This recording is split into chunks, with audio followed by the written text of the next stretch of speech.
好，咁今次係4月21號去到4月25號上個禮拜嘅 trading review 啦。咁啊22號嘅時候咧就買咗呢個恒指啊。咁啊交易時間咧就大概係夜晚嘅4點鐘啦。咁首先就係個入市時間唔靚仔啦，因為已經係 off 咗個 trading time 噶啦，咁啊變咗係一個盤後嘅交易。第二咧當其時嘅交易理據咧就係見到呢度有個high low high low 嘅堆疊啦，然之後有個動能向上衝啦，於是乎就買升先睇填底嘅，因為成個走勢上咧係做緊個補裂口嘅動作啦。咁而下方呢度咧亦都做咗一個大嘅 W 橫行盤整，踩咗上嚟，突破咗前頂，再回調，呢個回調亦都係慢嘅，再一個好急嘅 back test 啦，跟住價格就開始向上飆啦。咁當其時個想法就係揾位去買升嘅，咁啊最終亦都係15分鐘 take a profit。咁喺2月24號嘅時候啦，亦都做咗3個 trade 嘅恒生指數嘅 short 盤啦。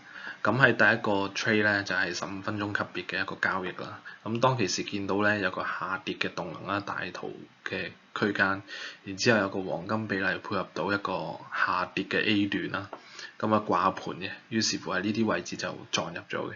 但係可以見到個動能嘅走勢咧，就係佢係慢而且連密嘅一個向上升嘅動能咧，一路磨上嚟嘅。咁最終喺夜晚嘅時候咧，就磨走咗我哋嘅止蝕啦，咁啊輸咗呢個 trade 嘅。咁可以見到咧，其實個撞入咗盤嘅時候咧，冇太大嘅即時反應嘅時候，呢個盤咧多數都係唔 valid 嘅，亦都係反映唔到嗰個走勢嘅。咁呢度會有少少扣分啦。咁而第二樣嘢就係其實恒指咧啱啱喺第二個 trade 咧，其實印證咗佢係補緊裂口嘅一個動作啦。咁嗰個整體嘅走勢咧都係做緊一個 high low 嘅一個走勢啦，未跌穿一個大位嘅，所以其實都係一個橫行嘅操作或者係一個買回調跌。咁需要嘅理據咧都要多啲啦。咁而去到25號嘅時候咧，亦都做咗兩注嘅恆指嘅 sell 盤啦，都係分別係1分鐘級別嘅 short 啦。咁而第一個 trade 咧就發生咗喺朝頭早9點零鐘嘅時候啦。咁當其時開咗呢個盤前9點15分啦，同埋9點30分嗰個大盤嗰個陰陽燭之後咧，見到個走勢係連密向下跌嘅，亦都 form 咗一個前頂啦。咁當其時推斷就會繼續向下跌嘅，於是乎喺呢個回調位置出現一個逆勢吞沒嘅動能嘅走勢嘅時候就 short 咗嘅。咁呢個交易咧就比較單純係 base on 佢個動能嘅走勢啦，即係陰陽燭嘅形態啦，所以理據上咧都係唔夠嘅。咁好快，亦都係去到我哋嘅獲利嘅一半啦，就價格打咗個反轉，係收復咗失地，亦都係令到我哋個止蝕輸咗嘅。咁而去到第二個 trade 咧，就已經係心態上已經係唔理想啦，因為其實見到呢一段嘅升浪咧，加埋呢個回踩上去咧，其實已經係驗證咗呢個支持位置係繼續向上啦。咁而當其時未發生後邊呢一段嘅時候咧，其實係唔應該去買跌嘅，甚至乎係可以部署一個踩穩再買升嘅一個部署啦。而更加唔應該就係買跌啦。咁啊最終亦都係喺個震盪市度就打走咗我哋嘅止蝕啦。咁呢個 trade 就比較個交易條件都係不足嘅。咁4月22號都連續做咗3注嘅歐羅嘅 trade 啦。咁啊3注分別都係輸咗嘅。咁而第一個 trade 咧，時間個交易上高咧係唔理想嘅，因為係喺歐盤前嘅開市啦。咁當其時見到判斷到一個5分鐘級別嘅圖有個底頂一個橫行區間啦，而呢個位置咧亦都做咗一個支持咗我哋互換嘅一個驗證啦。於是乎就喺大概呢個位置咧就買入咗買升嘅。咁成個諗法上同概念上，我覺得都係冇問題嘅。咁唯一扣分嘅位置就係個交易嗰個時間係唔理想啦。咁比較理想咧，就係喺盤中或者係去到尾盤開盤前做一個部署，或者尾盤開完盤後嘅時間去做部署會比較理想啦。而當其時亦都係見到歐盤開完之後咧，係好快個價格向下跌啦。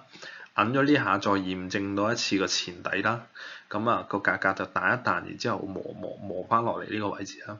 咁如果支持咗呢個位置咧，因為我哋都見到佢係有一個消耗訂單嘅走勢啦，因為有3點已經接觸咗啦，加上個動能走勢亦都唔強啦，向上反彈個力度冇延續啦。咁喺尾盤嘅時候咧，就淨係打穿咗啦，終於打穿咗呢3個底啦。咁當其時個想法咧，都係諗住回調就買跌嘅。咁喺呢個位置咧，做咗一個3支陽燭、3支陰燭連續向下跌嘅時候咧，就部署咗買跌。咁好可惜個價格反轉嘅時候咧，就喺呢個位置舐走咗我哋。咁而第二注咧，亦都係見到個價格去到呢個支持阻力互換嘅位置咧，做咗個回測，有2支陰燭嘅走勢。然之後咧，就喺呢個位置部署咗買跌嘅，咁係當其時嘅尾盤11點鐘啦。咁好可惜個價錢亦都係打咗反轉，舐走我哋，但個價格往後亦都係跟住我哋嘅預期方向向下走嘅。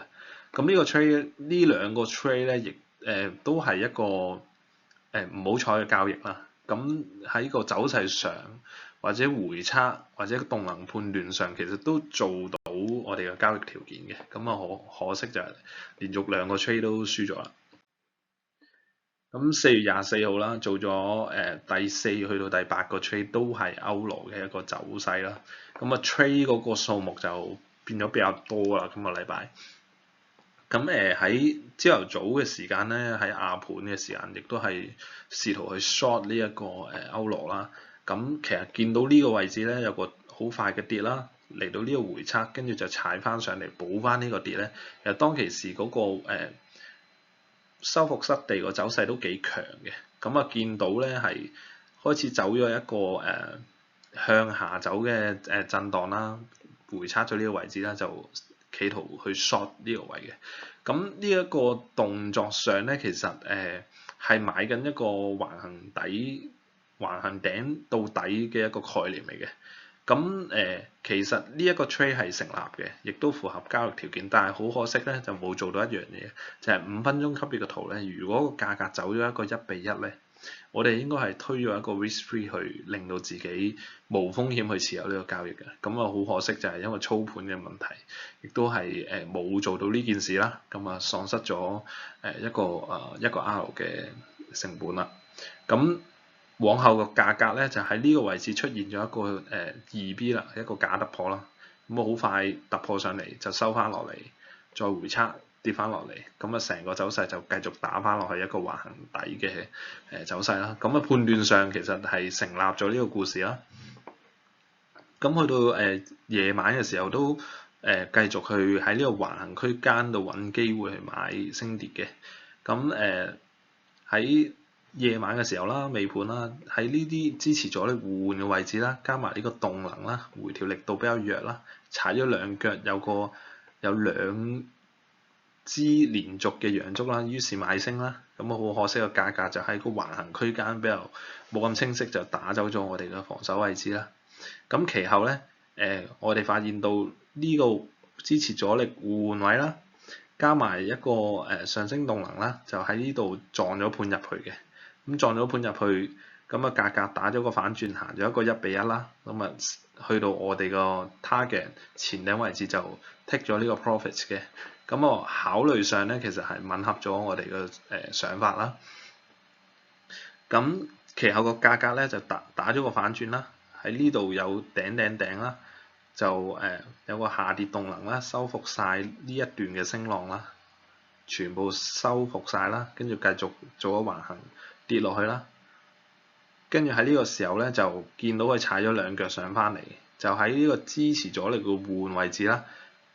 見佢係有個反應向下跌啦，於是乎就深入 short 咗嘅。咁去到呢個位置咧，其實個交易就變到好係一個唔係一個關鍵價格咯，可以話一個亦都唔係一個時間配合到嘅環境下去做交易就會比較粗疏啦。咁啊結果亦都輸咗呢個 trade。咁啊22去到25號啦，咁都分別做咗5個嘅黃金嘅交易啦，全部都係5分鐘嚟嘅。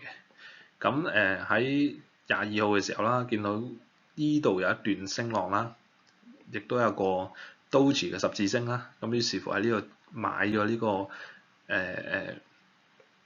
見到一個動能啦，踩咗三支針上翻嚟啦 backtest 咗呢個位置啦。咁啊，所以就買升啦。同樣係操盤嘅手法問題啦。1-1，我哋係冇做到呢個 risk free 啦。咁啊，價格亦都係打走咗我哋啦。咁去到第22號啦，夜晚11點啦，亦都企圖喺呢個位置咧就買升嘅。咁啊，呢個就係一個好差嘅交易啦。因為成個勢頭咧，其實你見到佢做緊一個 lower high lower low 嘅下降趨勢嘅走勢啦。咁啊，去買升咧就係等於接飛到嘅。咁呢個係一個唔合格嘅 trade 啦。咁啊，繼續落去嘅時候咧，亦都係繼續做緊一個 lower low lower high 嘅走勢啦。咁當其時見到呢度有個裂口啦，咁啊踩咗兩腳上翻嚟嘅時候咧，就判就係都係個接飛刀嘅上法，心態就唔係幾好啦。咁今次就買咗啦，買入咗啦，趁佢上升嘅時候踩咗一個 low high low 嘅情況下就買咗升。咁而個價格咧係走咗接近1:1.5咁上下嘅，於是乎我就吸收咗之前經驗啦，就5分鐘我哋係要推咗個止蝕啦。咁啊價格打咗反轉啦，就 draw 咗呢個case 嘅 draw 咗呢個交易啦，咁啊冇輸到錢啦。咁而個價格繼續向下走嘅時候咧，咁我 realize 咗真係做緊一個擴散向下跌嘅一個通道走勢啦。咁於是乎就見到一個支持阻力位置喺呢個位置啦，做咗個雙頂啦，咁啊配合呢個動能啦就 short 咗嘅。咁啊價格好理想去到下一個支持阻力位置啦，咁啊 take 咗呢個 profit 嘅。咁去到24號嘅歐盤開盤嘅時候咧，咁啊見到佢呢度咧其實係關鍵價格位置打咗個反轉踩咗上嚟，而係破咗呢個所有慣性啦。咁啊個成個諗法就係買橫行買升。咁當嗰個價格咧回調至呢個位置嘅時候咧，咁就見到佢抽翻上嚟打咗一個底，於是乎咧就買升。咁啊價格咧就喺度徘徊啦，亦都冇攬走我哋噶。咁啊上到去大概前頂呢個位置啦，接近1.23左右就推咗我哋 risk free 嘅。咁啊可惜個價錢咧就向往後就唔夠力去上突破啦。咁回調翻就 draw 咗呢個 case 啦。咁可以檢討嘅就係其實佢回調位咧最好有一個明顯嘅支持阻力位去做一個回測，就會個勝率會大啲咯。咁4月24號咧都手多做咗一個比特幣嘅 short 盤啦。咁啊見到個價錢終於嚟到4小時嘅大位啦，咁啊開始做一個反轉嘅走勢啦。咁呢個位置我就喺8點半左右就 short 咗嘅。咁呢個係一個好唔好嘅 short 啦，因為其實佢有個前底，亦都喺呢度快速驗證咗呢個前底啦。